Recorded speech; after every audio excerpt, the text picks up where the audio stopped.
তো এই সেই সিঙ্গুরের ডাকাত কালী বাড়ি। আমাদের সিঙ্গুর ডাকাতকালী মন্দিরে পথ আটকে থাকে রঘু ডাকাত ও গগন ডাকাত। তো রঘু ডাকাত আর গগন ডাকাত এখানে পুজো দিয়েই ডাকাতি করতে যেত। আর এই সেই জায়গা যেখানে বিশাল বড় ঘন জঙ্গল ছিল। আর এই জায়গাতেই রঘু ডাকাত আর গগন ডাকাত ঘট পুজো করত, তারপরে নরবলি দিয়ে ডাকাতি করতে যেত। আর এই সেই রাস্তা যেখানে মা শারদামণিকে রঘু ডাকাতের দল আটক করেছিল। আর তারপরে ঘটে গেছিল এক অলৌকিক ঘটনা। তো অজানা ইতিহাসের ডালি সাজিয়ে আজ তোমাদের ঘরে আর ওয়ান্ডার বিনু আজ পৌঁছে গেছে সিঙ্গুরের ডাকাতকালী মন্দিরের চত্বরে। জিও কে দিলাম। তো দেখো, আজকে আমি চলে এসেছি আমাদের ভারতের পশ্চিমবঙ্গ রাজ্যের হুগলি জেলা সিঙ্গুর স্টেশন থেকে মাত্র 2 কিলোমিটার দূরেই পুরুষোত্তমপুরের ডাকাতকালী মন্দিরে। আর এই ডাকাতকালী মন্দির কিন্তু খুব বড় একটা ইতিহাস বহন করে চলেছে। তো এই ইতিহাস তো আমি তোমাদের সামনে খুব সুন্দর করেই তুলে ধরবো। আর এই মন্দিরে তোমরা কি করে আসবে, কখন আসলে পুজো দিতে পারবে, এই মন্দির কটা থেকে কটা পর্যন্ত খোলা থাকে, এই মন্দিরে কিভাবে তোমরা এসে পুজো দেবে, তো সব কিছুই কিন্তু এই ভিডিওতে আমি তোমাদের কাছে তুলে ধরবো। এই কিন্তু হচ্ছে ডাকাতকালী মন্দির। মন্দিরের গেটের সামনে এখন আমি দাঁড়িয়ে রয়েছি। আর এই হচ্ছে মূল মন্দির। তো চলো সামনে একটু এগিয়ে যাই। সামনে কিন্তু অনেক ডালার দোকান রয়েছে, 2টো ডালার দোকান রয়েছে। আর ঢোকার জন্য এদিকেও একটা গেট রয়েছে, এদিকেও একটা গেট রয়েছে, ঠিক আছে। আর সামনেই রয়েছে একটা নাটমঞ্চ। তো চলো ডালার দোকানে যাই। এখানে একটা ডালার দোকান রয়েছে, সামনেও একটা ডালার দোকান রয়েছে।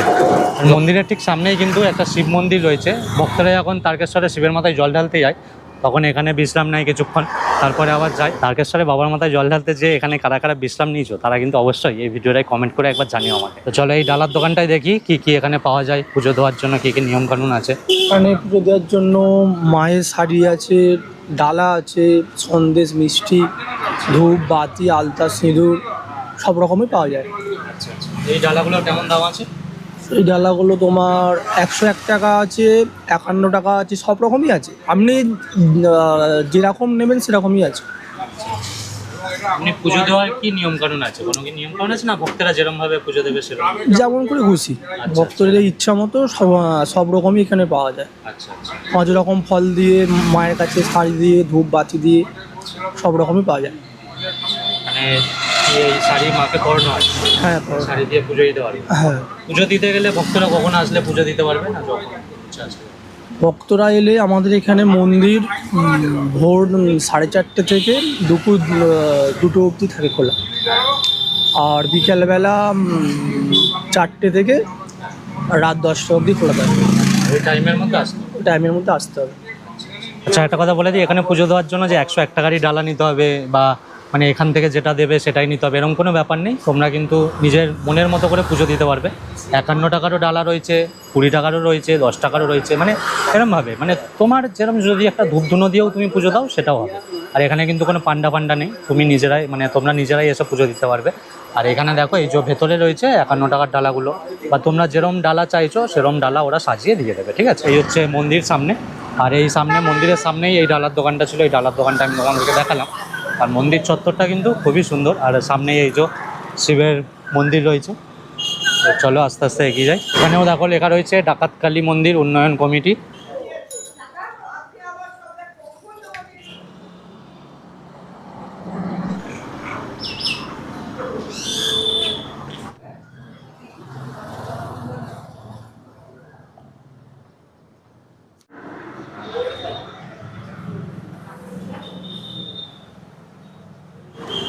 চলো এবার মন্দিরে মায়ের দর্শন করাই তোমাদেরকে। আস্তে আস্তে এগিয়ে যাই মন্দিরের দিকে।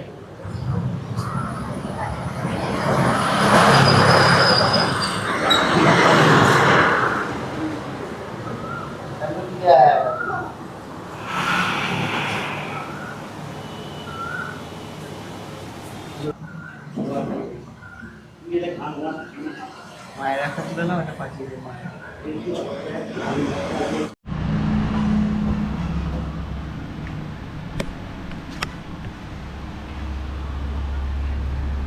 তো আমিও সিঙ্গুরের ডাকাতকালী মায়ের মন্দিরে এসে মায়ের কাছে পুজো দিয়ে দিলাম। খুবই ভালো লাগলো, মায়ের দর্শন করে তো খুব ভালো লাগলো। মানে মায়ের এখানে রূপ একদমই আলাদা, খুব সুন্দর লাগলো। তো বহু দূর দূরান্ত থেকে এখানে ভক্তরা আসে, এখানে এসে পুজো দেয়। আর এখানে মন্দিরের যিনি পুরোহিত রয়েছেন, যিনি পুজো করেন, ওনার সাথেও একটু কথা বলে নেবো মন্দিরের ব্যাপারে, কখন কি মন্দির খোলে না খোলে। আচ্ছা, একটা কথা বলে দিই, তোমরা যদি গাড়ি নিয়ে আসো 4 চাকা গাড়ি বা 2 চাকা, তাহলে কিন্তু মন্দিরের সামনেই এরকম গাড়ি রাখার জায়গা রয়েছে। দেখো ওইখানে আমি আমার বাইকটাকে রেখেছি, একজন এখানে 4 চাকা রেখেছে, এখানেও জায়গা রয়েছে, এদিকটাতেও জায়গা রয়েছে, কোনো অসুবিধা নেই, ঠিক আছে। তো তোমরা আসো, মন্দির দর্শন করো, খুবই ভালো লাগবে। আচ্ছা, তো মন্দিরের ইতিহাসটা এবার তোমাদেরকে বলি, শুনলে কিন্তু তোমাদের শরীরের লোম পুরো দাঁড়িয়ে যাবে, মানে এতটাই মানে ভয়ানক বা সত্যি ঘটনা এটা। তো এই যে জায়গাটা দেখছো সিঙ্গুরের ডাকাতকালী মন্দির, এখন যে জায়গাটায় রয়েছে, এই জায়গাটা তো আগে এরকম ছিল না। আগে কিন্তু পুরো ঘন জঙ্গলে ঘেরা ছিল, পুরো জঙ্গল ছিল।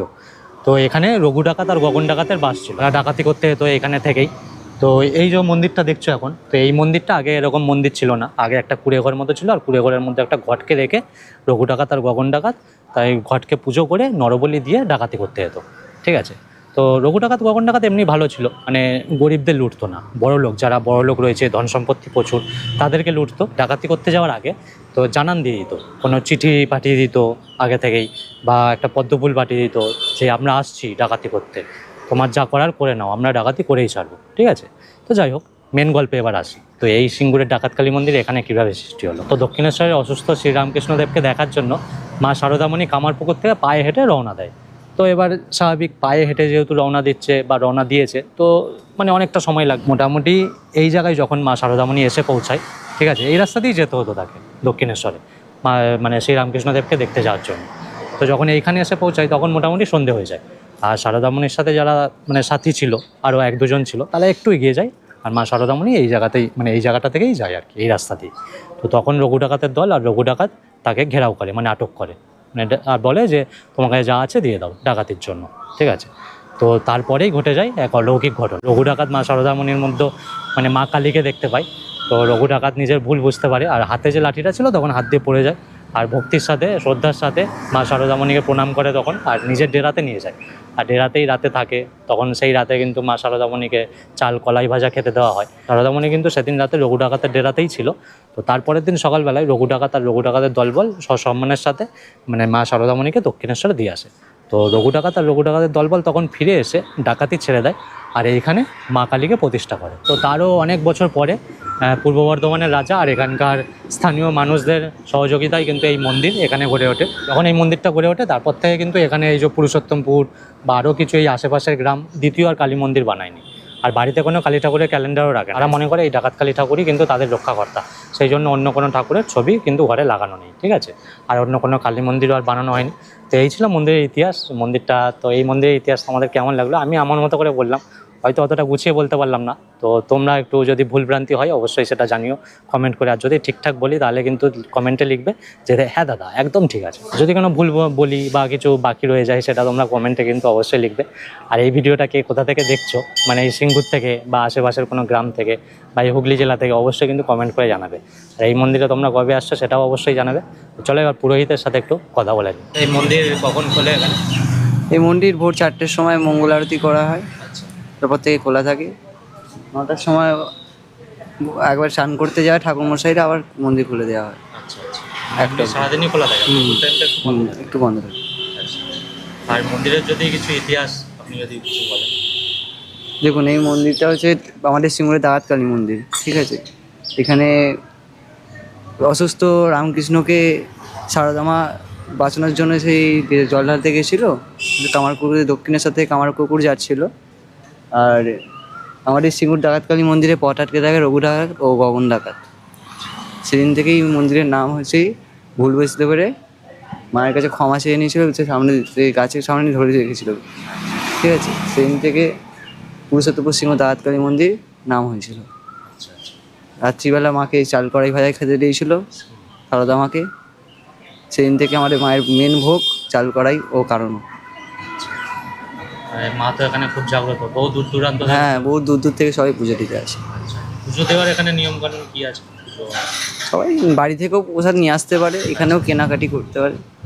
আচ্ছা, তো এই মন্দিরে কী করে আসতে হবে তোমাদেরকে বলে দিই। হাওড়া থেকে কিন্তু তারকেশ্বর লোকাল, আরামবাগ লোকাল, এইসব লোকালগুলো ধরলে তোমরা সিঙ্গুর স্টেশনে নেমে যাবে। এবার সিঙ্গুর স্টেশন থেকে এই সিঙ্গুর ডাকাতকালী মন্দির কিন্তু মাত্র 2 কিলোমিটার।